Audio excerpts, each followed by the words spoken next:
La noche del 4 de noviembre de 2007, un deslizamiento de ladera con una extensión de 80 hectáreas que acarreó 48 millones de metros cúbicos de roca y suelo, formó una presa natural que interrumpió el cauce natural del río Grijalva, uno de los más caudalosos de México. El tapón, de 80 metros de alto, 800 metros de largo y 300 metros de ancho, se emplazó entre las presas Peñitas aguas abajo y Malpaso aguas arriba. La localidad de San Juan del Río de Grijalva, ubicada en la margen derecha del río, fue afectada por el movimiento en bloque del terreno y por la inundación repentina de una gran ola producto del deslizamiento, los cuales resultaron en la muerte de 25 de sus habitantes. ¿Cómo están? Es un gusto para mí estar de nuevo por acá. Bienvenidos a un capítulo más de Geociencias al alcance de todos. El día de hoy tenemos un tema de suma importancia en la actualidad.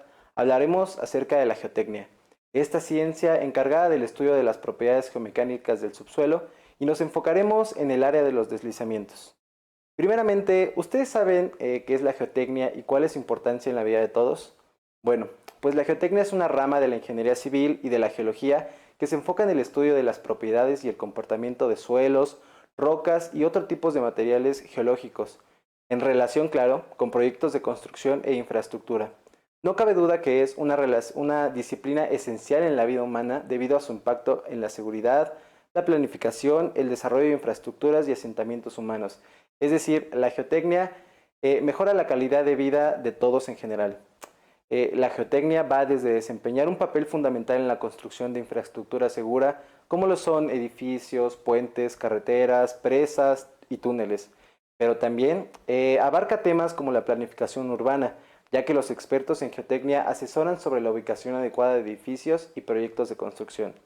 También es relevante en la exploración y en la extracción de recursos naturales como el petróleo, el gas y la minería, ya que ayuda a determinar la viabilidad de proyectos mineros y de perforación, así como ayuda a minimizar los impactos ambientales. También en la gestión de residuos, en la protección costera, en la energía renovable, en la seguridad personal, donde por ejemplo se utiliza en la evaluación de la estabilidad de las laderas en las carreteras. Si han pasado alguna vez por la autopista del Sol, han podido ver que en la parte de la pared seguramente hay fragmentos de roca.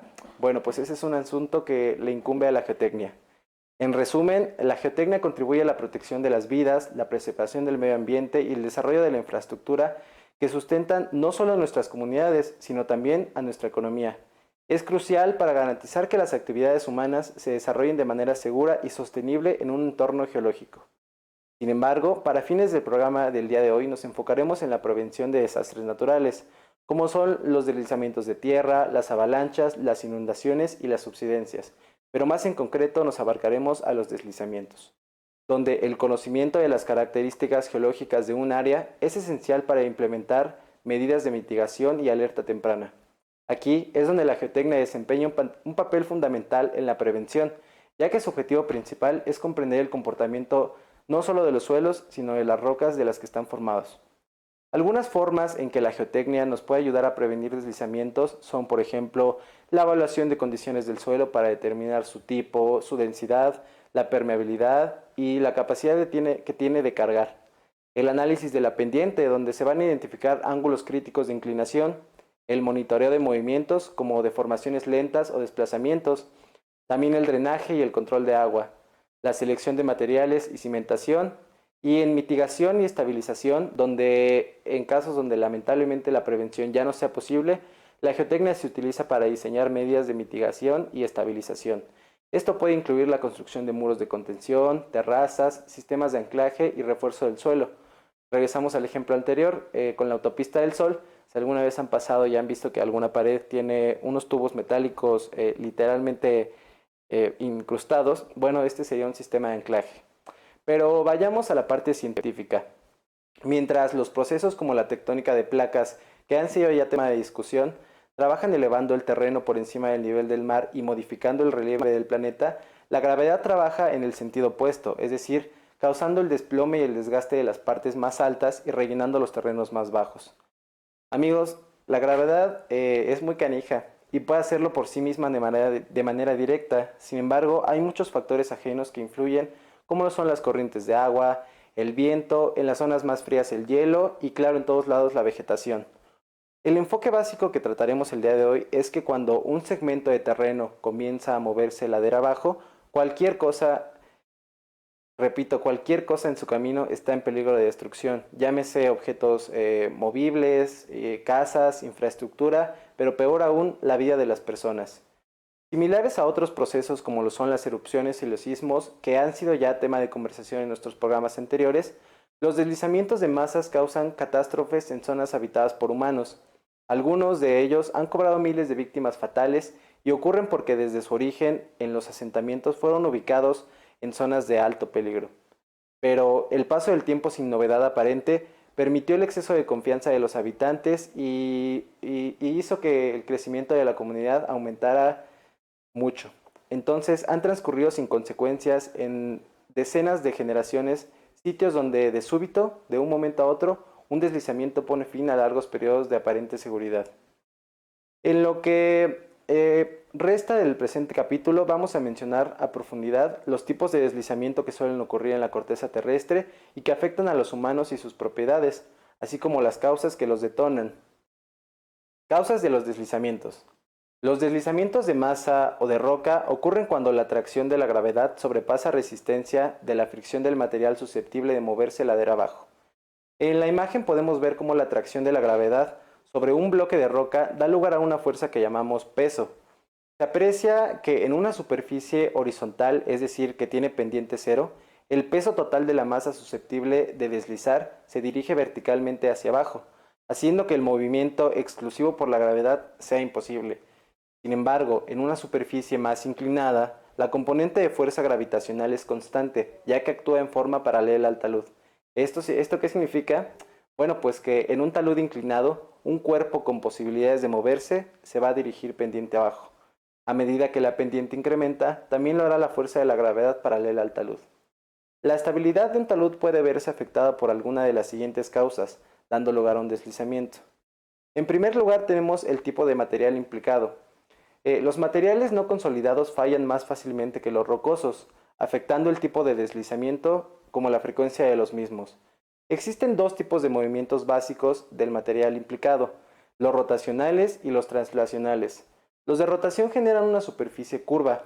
Estos movimientos tienden a formar bloques de material en escalones topográficos que, claro, también pueden sufrir basculamiento posteriormente.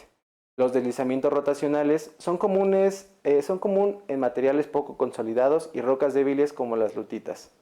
Por su parte, los otros movimientos, los de traslación, producen fallas planas y ocurren comúnmente a lo largo de superficies preexistentes como lo son los estratos, las fallas, las fracturas o la foliación. En segundo lugar, las propiedades estructurales de los materiales de la corteza, es decir, la orientación de las discontinuidades que presentan los macizos. En tercer lugar, tenemos la pendiente del talud. Los deslizamientos son más comunes en pendientes más pronunciadas, como ya lo mencionábamos anteriormente por la gravedad. La pendiente del terreno rige fuertemente las fuerzas que gobiernan el deslizamiento de la masa. Si la pendiente es muy pronunciada, se producen frecuentemente avalanchas, que son derrumbes rápidos de rocas sueltas en masas de suelos y detritos de rocas fracturadas. En cuarto lugar tenemos el agua. El agua, entre los poros y las discontinuidades del macizo, decrece la resistencia del deslizamiento, y es frecuente que estos deslizamientos ocurran en temporadas de lluvia. El agua está directa o indirectamente asociada a casi todos los movimientos de masas y rocas de suelos, ya sea por la saturación del terreno que va modificando las condiciones del nivel freático del subsuelo durante meses o incluso años. En quinto lugar tenemos los movimientos de terreno, es decir, los terremotos, que por ejemplo suelen desgajar o soltar los materiales que en otras condiciones normales estarían íntegros. En sexto y casi último lugar tenemos el tipo de vegetación. Las raíces de las plantas suelen ser buenos sistemas de anclaje de los suelos y las capas rocosas que están debajo de ellos. Además, la vegetación representa un peso adicional al talud. Y por último, la proximidad a las áreas urbanas.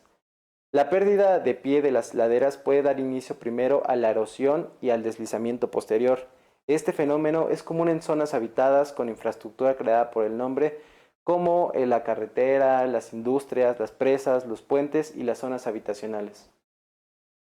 Clasificación de los movimientos del terreno. Bueno, existen varias clasificaciones relativas a los movimientos del terreno, pero para este episodio propondremos clasificarlos en derrumbes, deslizamientos, flujos y creeping.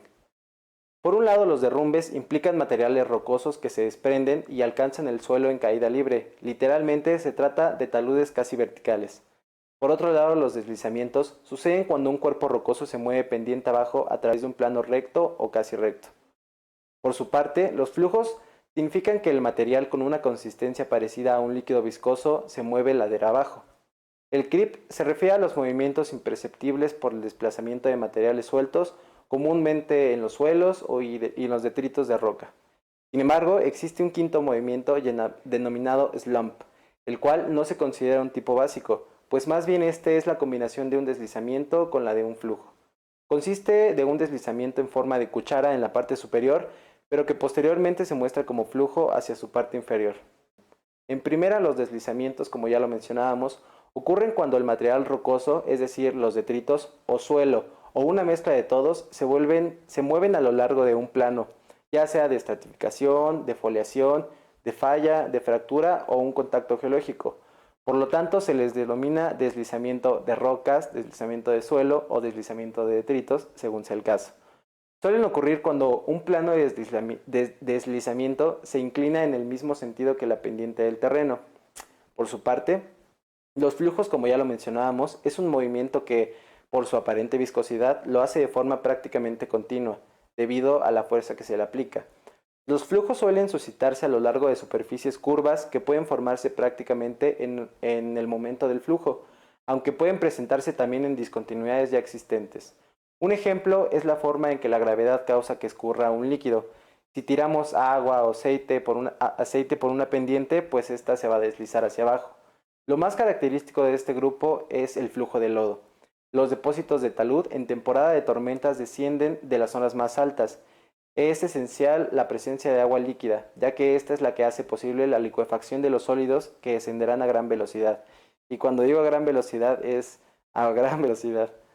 Como se dijo antes, un slump es un caso particular de deslizamiento y de flujo a su vez, es decir, una combinación entre ambos.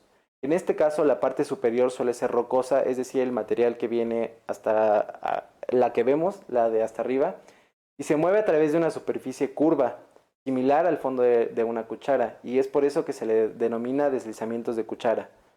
Por otro lado, los derrumbes son movimientos extremadamente rápidos en caída libre o en pendientes con tendencia vertical.